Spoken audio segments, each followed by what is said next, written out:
Cage Minds, Micah Frankel, and joining me right now, all the way from Santa Fe, New Mexico, the Renegade, Jerome Rivera. Sir, how you doing? Doing good, Micah. How are you, bro?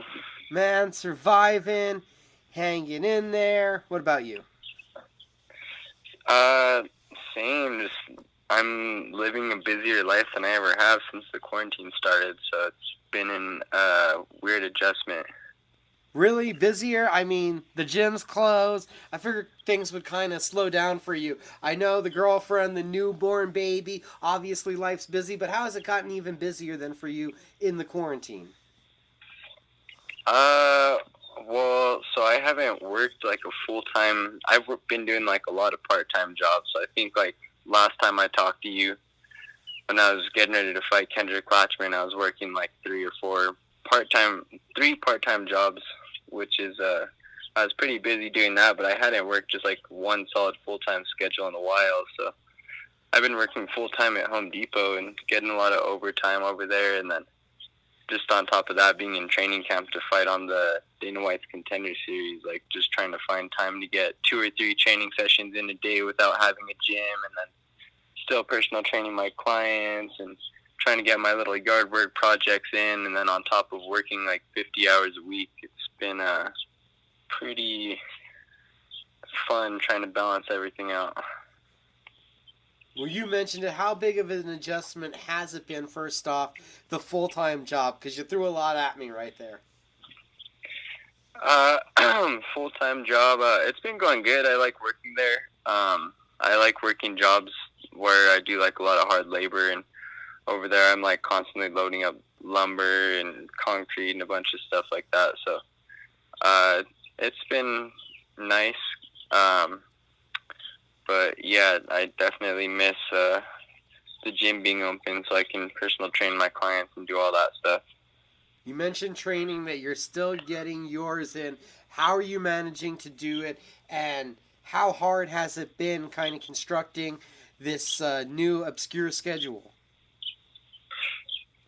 Uh, it's definitely been challenging, like the first couple weeks of quarantine, like literally everywhere was just not sure if they needed to shut down yet or what was going on. And, for me, I had signed the fight against Brandon Royval for the Contender Series. So, a lot of people were like, "Is your fight going to get canceled? Is it on still?" And like for me, I didn't hear anything about it being canceled. From what I know, everything was still a go. So at the beginning of quarantine, I was just trying to figure out how I was going to get in 2 to 3 workouts a day without having a gym where I can go grapple at. So it's been a lot of park workouts, a lot of good drilling, a lot of working the bag a lot of running the mountains, working out inside of Josh's garage, just getting really creative. I think it really kind of like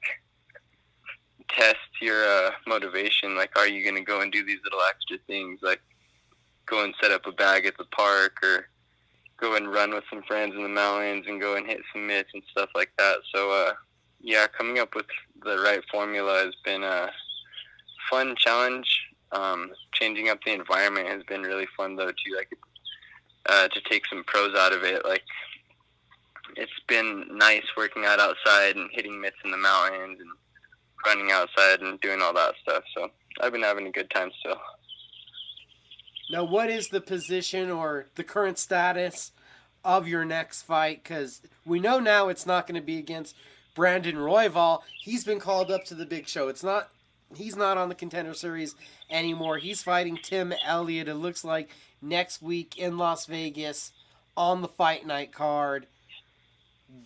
Do you know your current status? My current status, I do not know right now. All I heard was that Brandon got signed to the UFC, and they're trying to finalize everybody that's going to be on every episode or on that first episode before I get my contract for my next fight. So they've thrown some names out there, and it sounds like they're going to be pushing it back a little bit further than expected also. So, I'm just right now just going to stay ready. You never know what happens. A lot of guys are getting called up on short notice, so I kind of want to keep that in mind and just stay mentally prepared in case something like that happened. But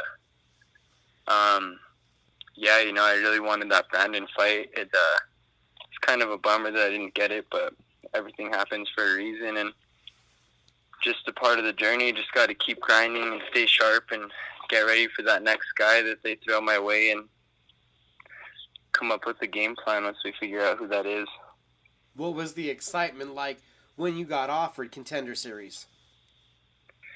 Oh man, it always feels like I'm being messed with. Like, I had talked to my manager, and I think after we fought Lashman, we're like, hey, we want to fight Brandon for the LFA belt, and they're like, oh, Brandon's waiting for the Contender Series. He's not gonna do that fight, and blah blah blah. He's gonna wait until he gets signed or something. And then I'm like, okay, whatever. Well, let's see what happens next. And they're like, yeah, let's wait and see if we can get on the Contender Series. And then literally like a week later, they're like, hey, UFC wants you to fight Brandon on the Contender Series. I'm like, heck yeah. So it was kind of cool knowing that, they had told me that Brandon was going to hold out and wait for the Contender Series or whatever. And then UFC coincidentally wanted to see me and him fight. So it was exciting to get that fight kind of dangled in front of me again. But it sucks that I'm not getting it. And he's fighting in the UFC this Saturday. But, good for him. See what happens on Saturday. So for you, you would still be accepting or expecting, right, Contender Series. That's next for you. That's what you'd be expecting.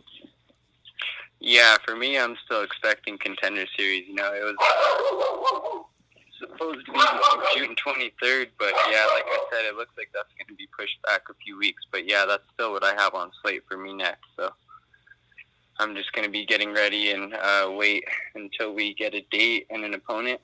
And it sounds like it's probably going to be something like August, but everything's kind of just speculation at this point, I think. For most people, that'd be a long layoff, but you had a year in between Gene Perez and Kendrick Latchman. So are you almost getting accustomed after dealing with these long layoffs, as frustrating as they are? Yeah, I think I've just kind of grown to realize, like, you got to make martial arts and, like, living healthy kind of like a lifestyle. It can't be something that's, like, temporary. Like, okay, I'm 6 weeks out or I'm 8 weeks out. I'm going to start getting ready now. For me, I just try and, like, stay in shape all the time and try and always eat pretty healthy and keep a good training regimen. Because, yeah, you never know if you're going to get called up to fight on 6 weeks' notice, or you never know if maybe you're going to have a year in between time, but you always just got to keep growing. And like a phrase that you hear a lot, you want to get 1% better every day, and I really believe in that. Like, if it's just a little bit of studying or a little bit of drilling or, anything you can do to make yourself just a little bit better than the day before. Also mentioned fatherhood right now, something you're jumping into. How has that affected and changed kind of your mindset? I've just like matured a lot in like just every decision that I make now, I realize isn't just for me, it's for my family also. And when you're a professional martial artist and you have training camps and you also have a family and you have work, it's just finding that right balance, making sure that you're going and doing your obligations at work and you're not just showing up and half-assing things, and making sure you're present around your family, and when you spend time with them, you're there and enjoying it and making the most of all that time, not letting a minute pass you by. You want to make memories and do as many things as you can when you do spend that time with them. And then also when I'm there in the gym, I want to make the most out of that time also, because I can't just be running myself ragged everywhere else and then show up in the gym and expect to get the results I want. So yeah, just finding that balance, bro. Like at the beginning of the quarantine, I started going so hard. I was working out probably like 2 or 3 times a day, just really turning it up. And we were probably like 12 weeks out from my fight still. And I was running in the mountains every day and hitting mitts like crazy and drilling like crazy. And I started realizing, like, dang, I need to make sure that I'm also spending time with my family and utilizing this time because, when does the whole country kind of get a little break to spend time with their family for a little bit? And I didn't know how long the quarantine was going to be at first. If it was just going to be 2 or 3 weeks. So in my mind, I'm like, I got to make sure I still have that balance and I'm still going and spending time with them. So about 10 weeks out, 8 weeks out, I kind of turned it down again a little bit. That way I wasn't going too hard and just making sure that I'm, again, balancing everything out. That way the family's happy, training is going good, and work is going good. Your mentor, the Destroyer there, he had a moment, told me about it, and I'm sure you've had it by now. Does it feel like the motivation is different now, fighting when you have a family? Yeah, definitely. I realize now, like, I can't just play around anymore. Like, I can't just say I want to be a fighter and then, like, half-ass things, because then, it's going to show in my performances. And if this is something that I want to do, and if I'm going to spend this much time away from my family, it has to be towards something that's realistic. Like, I have to have a real goal in mind. Like, I want to go and fight these tough guys, and I want to create a better future for us. So I know, me saying that I want to be a professional fighter, I know what that entails. It means I have to eat healthy, I have to work hard, I have to train hard. I can't say I want to be a pro fighter and then just go and be a lazy ass about things. So yeah, definitely, like, they just make me realize that everything I do is for a purpose for them, and just prioritizes things in a whole different way. Did you kind of already, from having seen Josh and seen the older guys in the gym kind of go through this life process, did you expect it, or were you kind of surprised? Oh, bro, I had no idea. Like, like, it's kind of like something you see, like, you're like, oh, he has a kid now, it's going to be harder on his training schedule, or, things might change a little bit, but I don't think you really realize until you have a kid. Like, I remember after my daughter was first born, I called up Josh, and I told him, I was like, hey, bro, like, I'm so sorry that I haven't been more present in your kid's life. Because I just realized, like, how special it is to have kids, and, like, how big of a reward it is to see your child be born, and how important it is when people, like, call and check up, like, hey, is your happy birthday to your kid, or happy holidays, how's your kids doing? Like, I had no idea, like I said, how special it is. And then also, like, you think you know how hard it is, but you have no idea until you actually have a kid. It's a good kind of hard, waking up in the middle of the night. I think since she's been born, I probably slept through the whole night. I mean, I can't even think how many times, but it hasn't been a whole lot.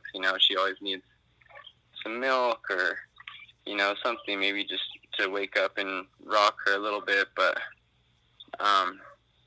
yeah, it's definitely something that I don't think you realize how special it is or how challenging it can be until you actually have a kid yourself. You're growing, you're maturing. I gotta ask now, does it hit you differently having had that main event against Gene Pettis there, Buffalo Thunder, right outside of Santa Fe, when the Contender Series is looming and we see kind of the circumstances going on? I'm not sure when we're going to have local shows. Does looking back at that fight seem more special to you now than when it happened? Oh, yeah. Looking back, like, I'm just so grateful for those moments. Like, I always tell Josh and a lot of people, like, if I never fought again, if for some reason I had to call it a career or whatever, like, and everyone always thinks I'm, like, retire, I'm, like, done fighting when I say stuff like that, but I just, like, remind people, like, I'm just thankful for all the moments I've had, like, being able to fight in my own backyard and against Gene Pettis with my daughter up in the hotel room waiting for me. Like, those are some pretty special moments, and just all the memories from the journey, like me and Josh driving to Killeen, Texas, in a freaking snowstorm sliding across the highway. Like we've had a pretty fun journey so far, and it does definitely has its challenging moments, but it also has made me who I am, and I've had a lot of very fun moments. Hearing the Contender Series, how close does it feel? How real does it feel to that goal of fighting in the UFC?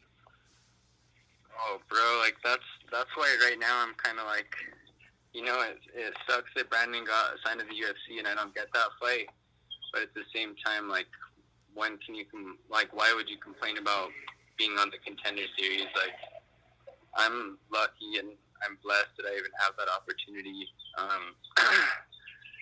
Growing up, like, seeing The Ultimate Fighter and stuff, that was like a huge show for me. I used to love watching that, and I know the Contender Series isn't quite The Ultimate Fighter, but I mean, the contract that I got for that fight, signed by Dana White and Zuffa and all that crazy stuff. So I mean, for me, it's like a dream come true. Just feel really lucky. And I mean, it does really make me feel like big things are looming, because I know win, lose, or draw on my Contender Series fight, I'm not gonna quit. Like, I'm a martial artist. I'm gonna keep living this life. I'm going to keep grinding. I'm going to keep working hard. And whether I win, lose, or draw that fight, I mean, just got to, if it's a win, I'm going to learn from it. If it's a loss, I'm going to learn from it. And eventually I truly believe that I'm going to get to the UFC and fight some of the best guys in the world and create a bunch of stories and tell my daughter about it when she gets bigger. So you said right now, it sounds like from what your people are telling you, Contender Series maybe pushed back a little bit, looking like August. So that's kind of the timeline you're working towards, is you'll be competing in August? Yeah, that's kind of like the timeline that I'm gauging for right now. I think August is what it seems like, but at the same time, it's like, you never know, bro. Like, what if they say, I mean, if they were to really pop this event off on May 30th, why wouldn't they be able to pop one off on June 23rd? So I don't know. I'm kind of took a break towards the end of last week, turned it down again a little bit, but I'm just gonna stay in good physical shape, stay eating healthy, and kind of gauge for August, but still keep in mind that you never know. You can possibly get called up to fight anytime, so gotta stay ready. And as someone trying to get into the big show right now, I know you're an observer watching. Cejudo just vacated the 35 belt, 25, 35, both vacant. What's your thought on the landscape of those two divisions? I know you've competed in both. Oh man, there's some really interesting fights in that 135-pound division right now.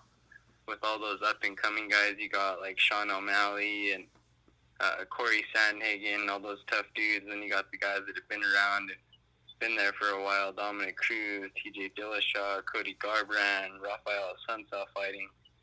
That's a really stacked division, but I kind of try and like picture myself matched up against a lot of those guys, and I wouldn't be afraid to take some fights at 135. I told my manager if anything comes up at 135, I'm open for that too. So 125 is definitely my home division, and I see some fun fights there too, like that. I saw Joseph Benavidez and Davison Figueiredo got that fight lined up again in, I think it was July. Yeah. So I mean, I would can picture myself fighting either of those guys and having some success. Also, looks, I don't know, bro. I mean, I'm excited for the future. Who knows what's gonna happen, but I'm gonna be ready for whoever they put in front of me. Me and my camp will come up with a plan and just be ready for them. There's a lot of killers out there in those divisions. Nice. And I know you've been enjoying a lot of quality family time there. What kind of activities have you guys been able to enjoy? I know a lot of people have been suffering with boredom. What have you guys been doing to keep busy? Working at Home Depot really inspired me to get a garden started. So we started a little raised bed garden. Me and my fiance's dad got a fence put up in our yard just yesterday. So yeah, just trying to clean up my yard a lot, get it nice and ready for the summer. I want to put a canopy and some patio chairs and stuff like that, but I'm like a really outdoorsy person. We went to the Rio Grande a couple times, went on a few hikes, been taking the dogs for a lot of walks. So I just try and tell people, like, during these times, just towards like anything in life, but like especially towards these times, like if you're negative and you're dwelling on the negativity, you're gonna get negative results. Like, you will always want to embrace things with a positive attitude. Like if it's training camp, if it's quarantine, if it's going to work, if you're embracing all those and you're like, oh man, this is gonna suck, or I'm tired, or I don't want to do this, then odds are it's gonna suck. It's gonna be a bad experience. But if you kind of try and give yourself a little pep to your step and say, this sucks, but I'm gonna go and get it done, that can really change a lot in the way you approach things. So I'm just trying to take all the pros that I can from this quarantine, enjoying the outdoor running, enjoying the gardening, enjoying, just anything that I can from it.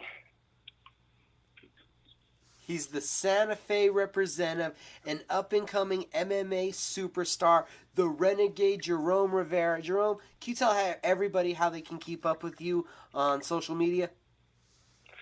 Yes, sir. If you go to Instagram, you can follow me at Renegade Rivera. Going to be posting on there soon about who my upcoming opponent is going to be on the Dana White's Contender Series. Also on Facebook and Twitter at Renegade Rivera. Wow, people see he already gets the marketing business. He's got the teaser in there. The teaser, I couldn't get it out of him yet, but obviously he knows when he's fighting. Hopefully he'll have that news for us soon. Jerome, it was great getting to talk to you, buddy. Nice talking to you, Micah. Have a good one to everybody out there. Stay positive. Keep your head up. A huge shout-out to all my teammates, Corey, Josiah, Joshua Montoya. Big things coming soon from Team Renegade.